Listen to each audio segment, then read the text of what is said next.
Hey, Christmas light community.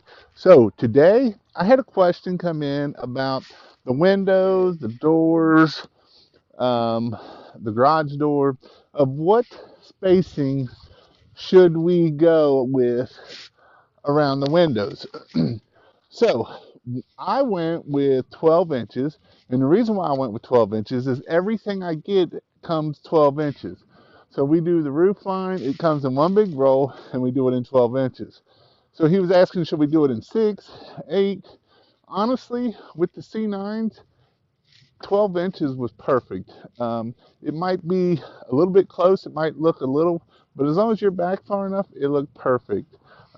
It lighted up. I'll put a video, I'll kind of show a picture of what I had here on this house, and it lighted up fine.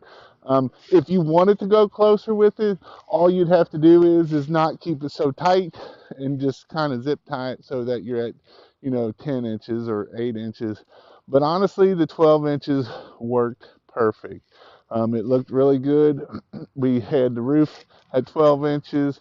um, I know a lot of people are actually going to 15 inches, and even if you buy the 15 inches for this up here, what you can do is just kind of let it, the wire, cut, loop it over or something, so that way you're only at 12 inches or even 10 inches if you want it closer. But with the C9s, and as bright as they are, you know, 10 inch or 12 inches worked perfect.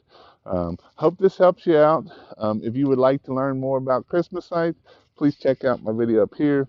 If you would like to learn how to put lights on a tall tree, check out my video here. Thank you and have a great day.